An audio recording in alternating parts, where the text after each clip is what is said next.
저희 학생분들께서 실제로 주신 질문들이에요. 어우, 깔끔하지 않습니까? 네, 안녕하세요. 노아입니다.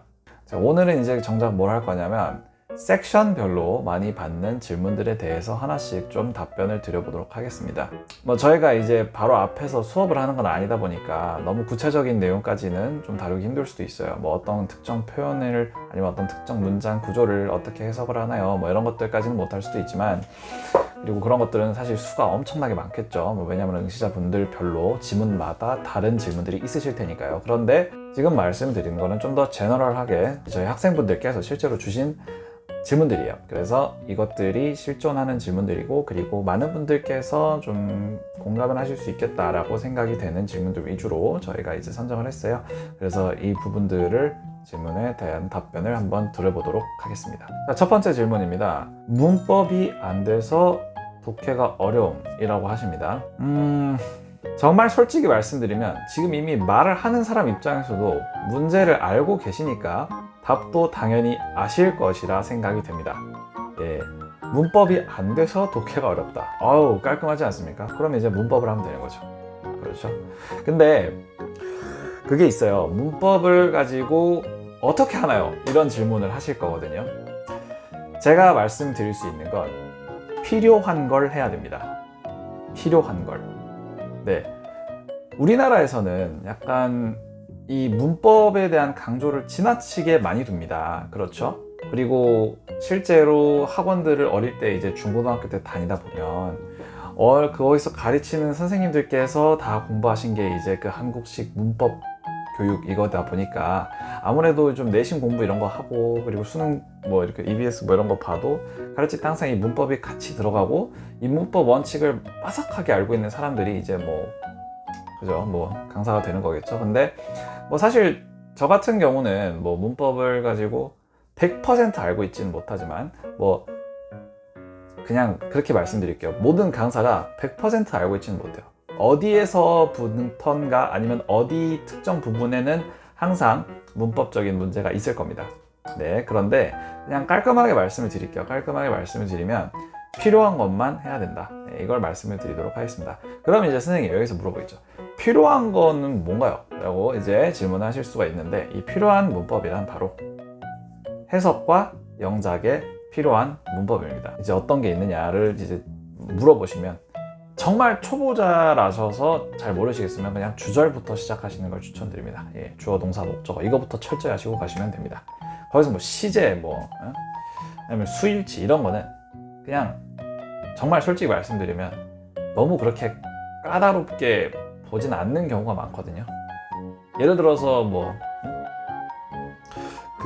미국인이랑 대화를 할 때 과거 완료네, 과거네 이런 거 따질 것 같아서 별로 안 그래요. 네. 별로 안 그렇습니다. 여러분들이 이제 토플 스피킹 할 때도 마찬가지고 별로 안 그래요. 그러니까 그런 것들을 가지고 여러분들이 하나하나 너무 그러기보다는 일단은 완벽하진 않지만 기본 틀을 잘 잡고 가자. 이게 이제 중요한 거고, 그래서 제가 말씀드리는 게 필요한 것만 하자 이겁니다. 네. 두 번째 질문입니다.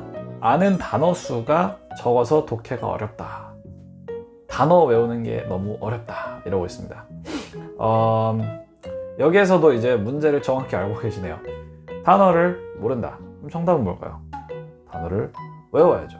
그죠? 자, 근데 단어를 외우는 거는 어떻게 하느냐? 우선 첫 번째 말씀드리고 싶은 거, 하나를 한 번에 정확히 하지 마시고 여러 개를 여러 번 보셔야 됩니다. 뭐라고요? 하나를 집중해서 보지 마시고 여러 개를 여러 번 보셔야 됩니다. 아시겠죠? 우리나라 사람들은 이제 단어를 외워야 된다는 걸 어떻게 보면 굉장히 좀 거부감을 가지고 있어요. 네, 제가 좀 보니까 그렇더라고요. 근데 이 단어라는 거는 어쨌든 그 언어를 습득을 하기 위해서는 무조건적으로 해줘야 되는 것이죠. 해줘야 되는 것인데, 단어를 외울 때는 크게 세 가지가 필요합니다. 예, 이거는 제가 토플 강사니까 토플 기준으로 말씀드릴게요. 우선 첫 번째는 어느 정도 강제성이 필요합니다. 네, 주변에서 이 강제성을 여러분들한테 부여할 수 있는 사람이나 아니면 어떤 도구를 찾으셔서 이 강제적으로 단어를 외울 수 있도록 어느 정도 컴펠 해주시는 게 필요합니다. 네, 예를 들어서 가장 대표적으로 고등학생, 중학생, 초등학생 분들께서는 부모님이 계시겠죠. 네, 그래서 단어 100개 외우기 전까지는 오늘 스마트폰을 쓰지 못한다. 아우, 강한 동기가 되겠죠. 예, 그런 거. 뭐 저도 이제 미국에 있을 때 그랬어요. 100개 외우기 전까지는 숟가락 짚지 마, 약간 이런 거 있었습니다. 어느 정도 강제성을 좀 부여를 하는 게 필요하다. 예, 그리고 두 번째 같은 경우는 외울 때 항상 아는 걸 제끼고 이제 모르는 걸 점점 없애야 된다. 이런 식으로 생각해 주셔야 돼요. 예, 그래서 모르는 걸 없애기 위해서 그래서 거기서 여러분들이 이제 모르는 걸 체크를 해서 그걸 빨리 없애야 된다. 예, 아는 것들은 다 일단 그 리스트에서 빼셔야 돼요. 리스트에서 빼시고 모르는 것만 써서 외워야 된다. 아시겠죠? 네. 그리고 외울 때 항상 여러분들 동의어를 같이 외워주셔야 돼요. 동의어를. 토플 같은 경우는 특히 이제 그 영어는 원래 반복을 싫어하고 문장을 서술을 할 때 항상 단어를 똑같은 걸 쓰는 경우가 잘 없습니다. 예, 잘 없고 문장 구조도 자체가 많이 다르기 때문에 어떻게 보면 항상 바뀌어 있다. 네, 이걸 알아주셔야 되고 그래서 적절한 상황별 동의어가 무엇인지도 여러분들이 많이 암기를 해주시는 게 가장 좋습니다. 네, 가장 좋고 그리고 사실 영어 단어를 외우는데 가장 직방인 방법은 사실 그 단어를 가지고 영작을 해보는 겁니다. 네, 영작은 한 두세 문장씩만 한 단어의 문장을 써보시면 되는데 이거는 살짝 조금 효율적이지 못한 방법이죠. 네, 왜 그러냐면 이제 이 주어진 시간 안에 많은 단어를 외우기에는 살짝 너무나도 시간이 많이 걸리는 그런 방법이기 때문에 좀 그런 부분이 있을 수가 있다. 그래서 단어는 이런 식으로 외우자. 네, 알아주시면 좋을 것 같고요. 자, 세 번째입니다. 세 번째는 생소한 분야의 지문이 나오면 너무 힘들어요. 즉 배경 지식이 없어서 너무 힘들어요 라고 하시는 경우입니다. 자, 배경 지식 같은 경우는 아무래도 여러분들이 있을 수가 없겠죠.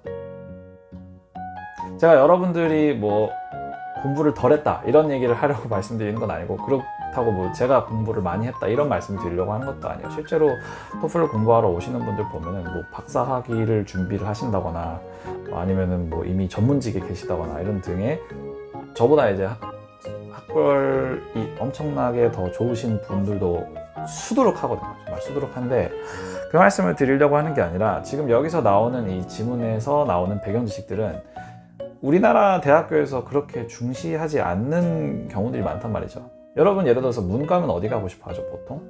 바로 역사과부터 가고 싶어 하나요? 아니죠, 그죠? 뭐 미술 역사 이런 거 여러분들 전공하는 거 주변에서 미술 역사 전공하시는 분 많이 보셨나요? 고고학 뭐 이런 거 많이 보셨나요? 지질학, 천문학, 식물학, 동물학, 인류학 이런 거 많이 보셨나요? 이런 거 많이 못 본단 말이죠. 그러니까 쉽게 말해서 우리나라 사람들이 익숙한 그런 분야들이 아니다. 이거는 그냥 우리가 처음에 시작을 할 때 알고 들어가야 돼요. 자, 근데 그게 뭐 어쨌다고요, 선생님? 어쨌든 저는 배경 지식이 없다고요. 제가 앞에 이렇게 말씀을 드린 부분이랑 좀 연관이 지어지는 부분이기도 한데요. 배경 지식이 필요한 시험이 아니라는 걸 좀 강조를 드리고 싶습니다. 예, 배경 지식이 필요한 시험이 아닙니다. 배경 지식 필요한 시험이 아니고 뭐가 필요하느냐? 영어 실력이 필요한 거죠. 예, 그래서 배경 지식을 가지고 테스팅하는 것처럼 보일 수는 있겠지만 사실은 그 배경 지식이 없이도 충분히 다 공략이 가능합니다. 그렇게 실제로 출제가 된 시험이에요. 그렇게 출제가 된 시험이고 이렇게 제가 이렇게 이거를 나름 연구한다고 볼 거 아니에요. 오늘 연구하면 볼수록 그 배경 지식이 필요한 부분에서는 정작 다 알려줍니다. 예, 뭐 예를 들어서 어떤 특정 단어가 나왔어요. 네, 뭐 예를 들어서 뭐 세디멘트라고 해보도록 하겠습니다. 세디멘트 같은 경우는 침정물이라는 말이거든요. 그러니까 쉽게 말해서 땅을 구성하는 거의 모든 물질을 가지고 얘기를 해요. 예를 들어서 조개 껍데기 아니면 뭐 자갈 아니면 사람의 머리카락이 떨어졌을 때 그게 뭐 시간이 지나서 분해가 돼서 뭐 아니면 나뭇잎이 떨어졌는데 그게 뭐 낙엽이 돼서 뭐 나중에 발표해서 부서져서 뭐 어떻게 이런 것들이 다 이제 뭐예요? 세디멘트죠. 근데 이 세디멘트라는 단어가 좀 어떻게 보면 지질학이나 이런 부분에서는 기본적으로 쓰인 단어인데 이 단어가 예를 들어서 어렵다라고 하면은 아니면 이 사람들이 잘 이해를 못할 것 같다라고 하면은 그 단어의 정의를 준단 말이죠. 예, 정의를 준단 말이죠. 네, 뭐 예를 들어서 뭐 propagule라는 단어가 있어요. 이 propagules 같은 경우는 이제 식물들이 번식을 하는데 필요한 어떤 배출을 해야 되는 어떤 그런 씨앗 뭐 이런 아니면 뭐 꽃가루 이런 것들을 이제 포함을 전반적으로 하는 거거든요. 근데 이제 이런 단어 같은 경우는 딱 봤을 때 프로퍼게 응? 고등학교 때 저런 단어를 한 번도 본 적이 없는데 약간 이래버리면 토플도 이제 어려워지는 거였죠. 그래서 ETS에서도 이걸 알고 있어요. 그래서 그걸 가지고 준다, 다 주게 돼 있다. 네. 그래서 정작 배경 지식이 필요한 부분은 다 이미 준다. 이걸 좀 알아줬으면 좋겠고요. 선생님 그러면은 아니 근데 어쨌든 어렵던데요. 저는 생소하단 말이에요. 저는 어렵단 말이에요 라고 생각을 하실 수 있어서 그거에 대한 해결책을 좀 말씀을 드리면 그냥 간단히 말씀드릴게요. 이걸 그 배경 지식에 있는 어떤 물건이라고 생각하지 말고 그 어떤 주어지는 행동을 어떤 배경 지식에 있는 행동이라고 생각을 하지 말고 그러니까 그 특정 분야에 있는 물질이나 그 특정 분야에 있는 행동이라고 생각하지 말고 약간 간단한 도식화를 통해서 나타내려고 해야 된다. 네, 간단한 뭐라고요? 도식화를 통해서 나타내려고 해야 된다. 간단한 도형으로 나타내야 된다는 거예요. 네, 자 예를 들어 보겠습니다. 자 우리가 이제 지질학을 많이 어려워한단 말이에요. 지질학 같은 경우는 어떻습니까? 층을 가지고 쌓아놓고 얘기를 하는 경우가 많아요. 근데 예를 들어서 이 밑에 층은 어떤 층이고 여기는 어떤 층이고 여기는 어떤 층이고 여기는 어떤 층이고 여기는 어떤 층이다 라고 생각을 하나를 다 특징을 부여를 해서 말을 한다면 이러면은 머리가 어지러워지는 거죠. 근데 이걸 가지고 그냥 여러분들이 레인보우 케이크네 하고 A, B, C, D, E 레이어로 정해서 이렇게 화살표를 통해서 관계를 나타낼 수 있으면 이러면 문제풀이가 쉬워진단 말이에요. 예를 들어서 천문학도 많이 어려워하십니다. 천문학도 많이 어려워하는데 그런 것도 어떻게 보면은 그냥 동그라미, 별, 달, 네? 동그라미, 화살표 뭐 이런 걸로 다 나타낼 수가 있단 말이에요. 그렇다 보니까 이렇게 도형으로 만들면 사실 이해가 쉬워지고 여러분들이 쉽게 정답을 선택을 하실 수 있습니다. 여러분들이 쉽게 정답을 선택을 하실 수 있는 어떤 도구를 스스로 만드셔야 돼요. 네, 스스로 만드셔야 되고 배경 지식이 이해가 안 될 때는 바로 이런 도형이나 이런 것들이 가장 간단한 것들이다 라고 생각을 하시면 됩니다. 근데 이제 도형으로 나타낼 수 없는 경우가 가끔 있어요. 그럴 때는 그냥 그 필기를 하실 때 이제 이니셜이나 줄임말 위주로 최대한 많은 범위를 쓰시되 화살표를 지어주시면서 가시면 되고요. 출제가 되는 부분이 아니에요. 네.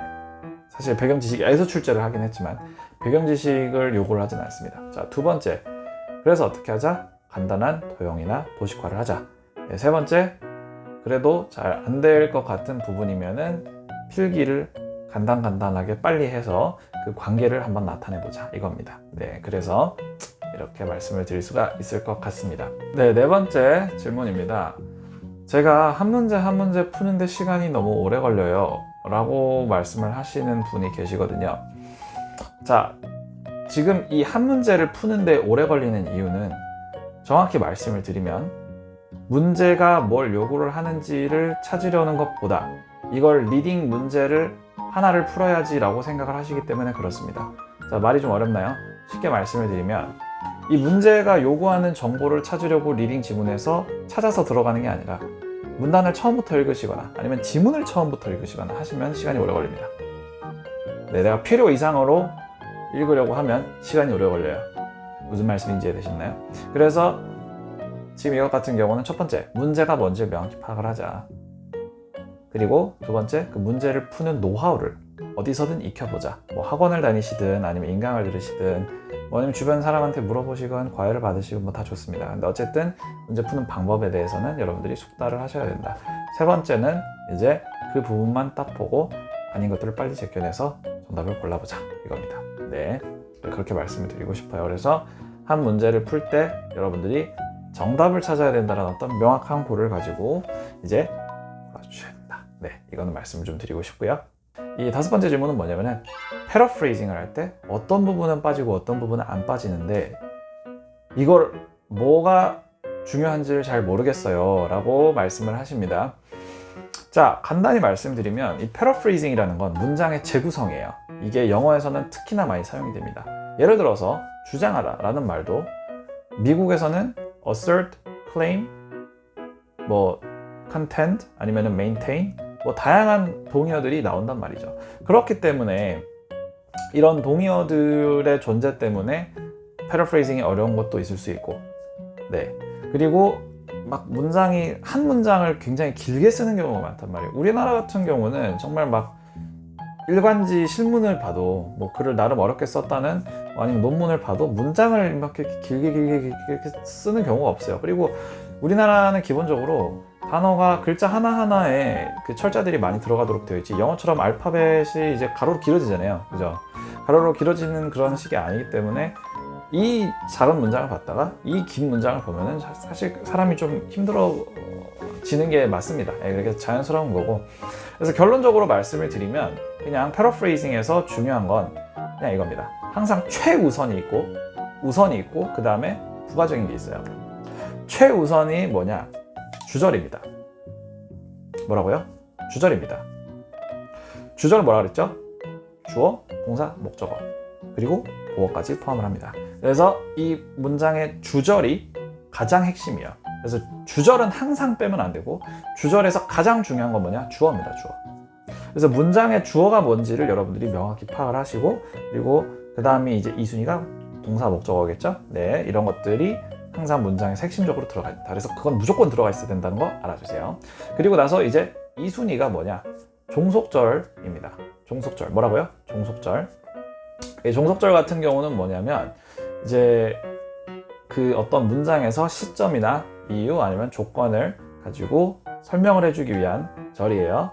대체적으로는 부사절이라고도 많이 합니다. 그래서 부사절인 경우가 많고, 부사절이 아니더라도 뭐 다른 방식으로도 이 종속절이나 아니면 수식어구를 쓸 수는 있어요. 그래서 제가 좀 범위를 좀 높여볼게요. 그래서 종속절 및 수식어구 이건데, 이런 것들은 그 내용을 설명을 하는 데 있어서 필수적인 부분까지만 패러프레이징이 보통 됩니다. 네. 그래서 예를 들어서 인과관계가 있는 문장이면 그 인과관계라는 것을 나타내 주기 위한 정도만 딱 들어가 준다. 이 정도만 알고 계시면 될 것 같아요. 네.